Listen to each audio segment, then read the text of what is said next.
What's up, everyone? It's me, Miss Wesley. It's pre-calc time, or should I say calc time, yet again. We're picking it up on the limits packet, page 17, with a discussion on continuity and one-sided limits that we've seen before.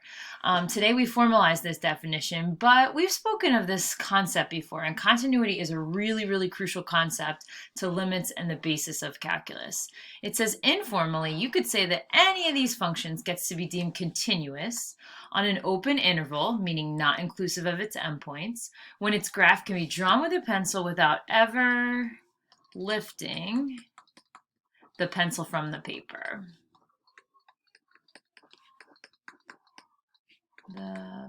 So think about that for a second. You should be able to draw the entire graph having no skips, no jumps, no VAs. It's just a nice fluid curve or line.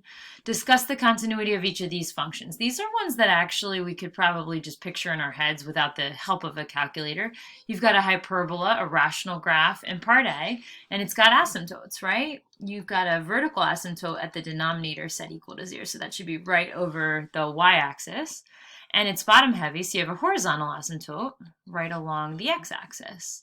And you've got these anchor points at 1, 1, and -1, -1, and hyperbola branches, one falling in quadrant 1 and one falling in quadrant 3. Okay, discuss the continuity. Would you say this function is continuous everywhere? I would say no.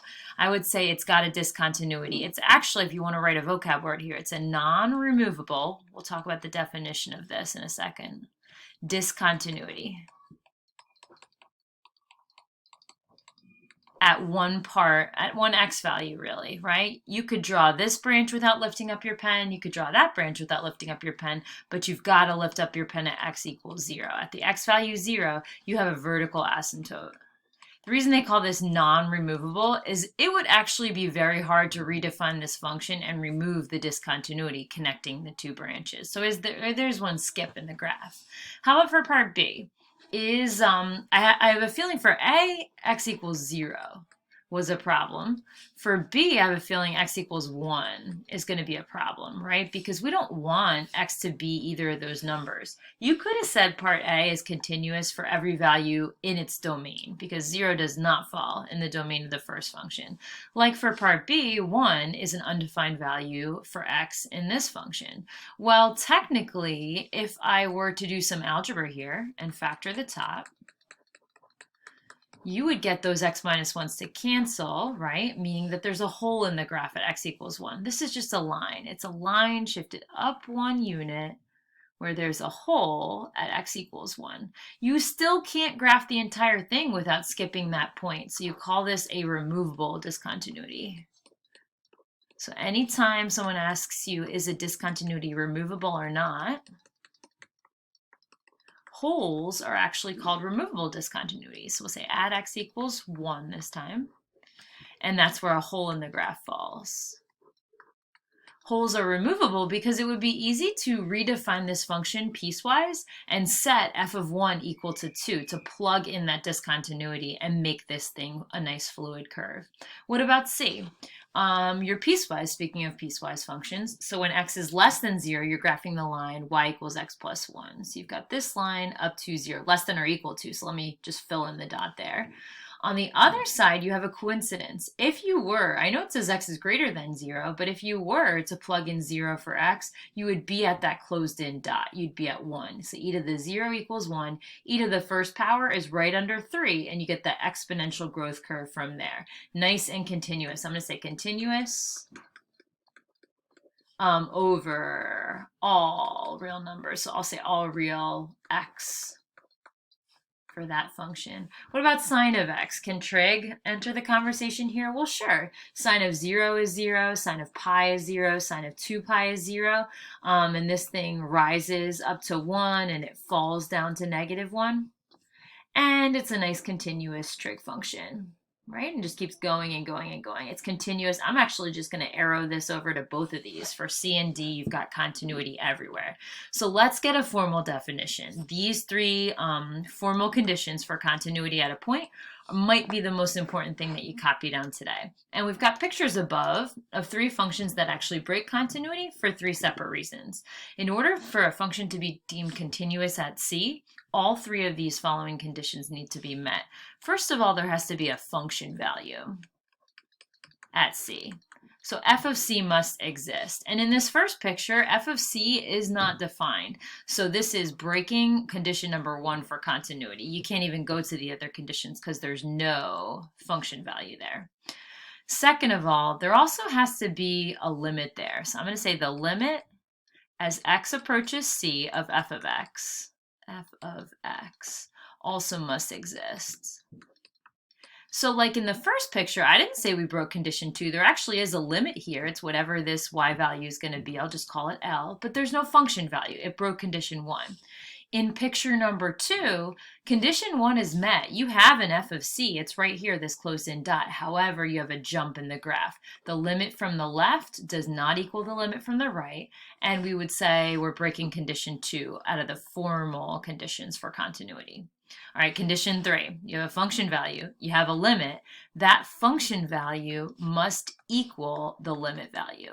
So f of c has to be the same exact value as the limit as x approaches c of f of x. And we can see that condition 3 is not met in the third picture. In picture number 3, you've got an f of c, it's down here at this y value. You've got a limit as x approaches c, it's up here at this y value, but since they're not the same, we can see visually we've broken the conditions for continuity. And that's your formal definition. You can pretty much trust that all of these types of functions that we've worked with over the years are going to be continuous at every point in their specific domain. Notice, like if I have a rational function like in part A here, it's not continuous everywhere. It's continuous over its entire domain. Okay, so let's see how some examples would work.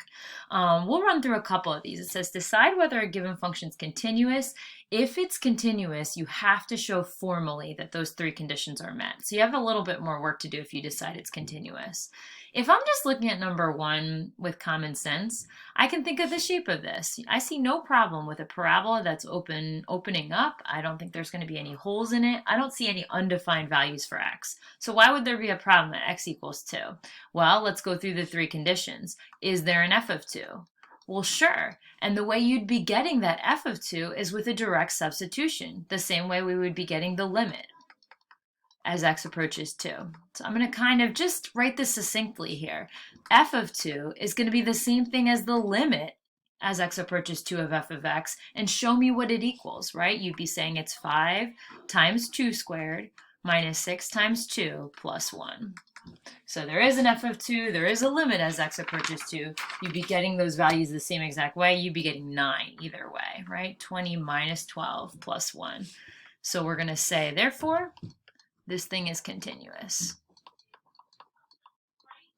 at x equals 2.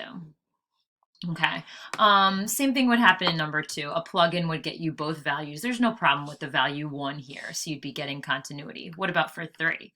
Notice in 3 and 4, I go straight to the value that's going to be problematic. I see a problem with plugging in 1. So my guess is going to be that this is not a continuous function at x equals 1. That denominator just screams, ooh, there's a problem with continuity there. I can't even plug the value in. Well, which of the formal definitions does it break, or formal conditions? It's going to break the very first one. Go down the checklist. Is there an h of 1? No, sir, right? 1 plus 1 up top, 1 minus 1 on the bottom, 2 over 0 is going to be undefined. As soon as you've decided that we've broken at least one of the 3 conditions, there's no reason to check through the checklist anymore. You don't have to show that it breaks another one. This one actually has what? A vertical asymptote, a VA at x equals 1. So if you had told me that this thing broke condition 2, you'd also be correct. There's also no limit there because we know there's no limit at a vertical asymptote. So it actually breaks all 3 of the conditions. What about something that's piecewise? How about number 5, r of x? So I'm going to go through the checklist. Is there an r of 2? Let's check that first. Well, yeah, r of 2, where's 2 in this split up domain? It's in the first part. You'd be getting it the same way you'd be getting the limit as x approaches 2 from the left of r of x. Because from the left, right, it says x is less than or equal to 2. You'd be plugging into this side of the piecewise function. So I'll plug in, get a 2 plus 1, and you get the number 3. Well, visually, you might actually already be able to guess that it's going to be a problem finding the limit as x approaches 2 from the right in terms of wanting continuity to be met. So the limit as x approaches 2 from the right, you don't have to do much for that, right? From the right of 2, x is above 2, you have this constant value 2. If these two things don't match up, if the limit from the left does not agree or does not match the limit from the right, then there is going to be no limit as a whole. So I'll say, therefore, the limit as x approaches 2 as a whole of r of x does not exist. So we've broken condition 2. We've actually also broken condition 3, because if there is no limit, how could it equal the function value there? And we'll say not continuous at that x value. Okay. Is there one more piecewise we could look at? Could we look at 6? Right? Try the same series of conditions to check. Is there a function value? Is there an s of 3? Well, yeah. Where does 3 fall in this or equal to? It's going to be the same thing as the limit as x approaches 3 from the left of s of x. And what's that number? It's going to be 3 squared plus 1. 9 plus 1 is going to be 10. So it's got a function value at 3. It's got a limit from the left. We need to check. This is piecewise. We got to check to see that that matches up with the limit as x approaches 3 from the right of s of x. And that's going to be x is greater than 3. That'll be this part of the piecewise function. So plug in 3. 2 times 3 plus 4.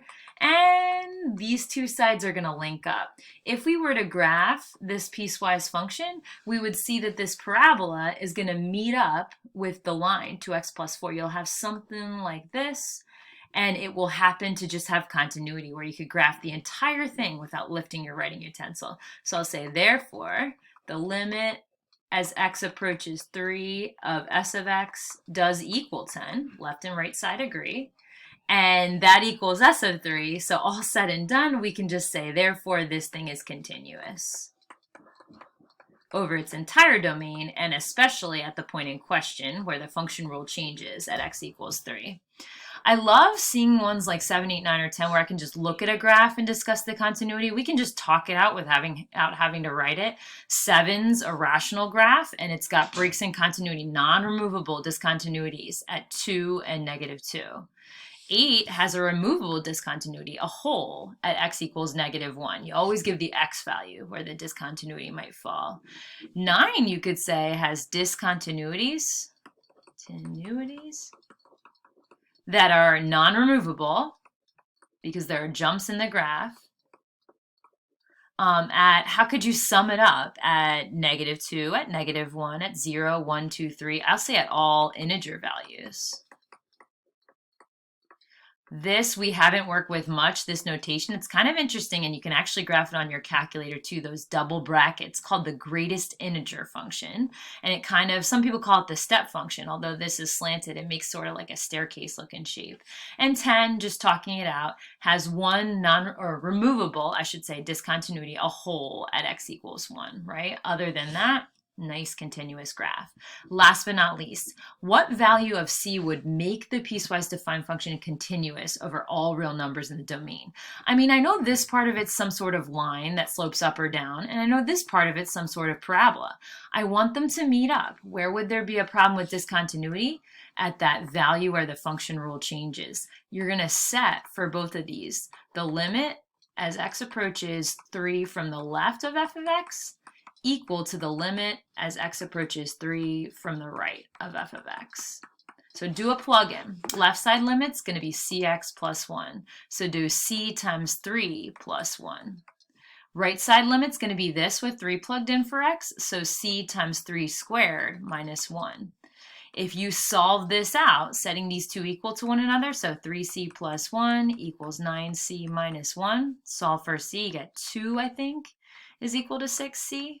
You'll find the c value, 1/3, the magic number where if you were to graph this function on a calculator or Desmos, you'd see this line linking up with that curve. Try it to see if it looks like it'll hook up at that spot.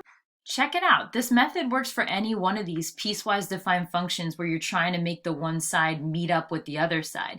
You can set the left side with 4 plugged in for x equal to the right side with 4 plugged in for x. Solve for c, and you'll get the c value that makes the two sides meet each other. All right, have a great day.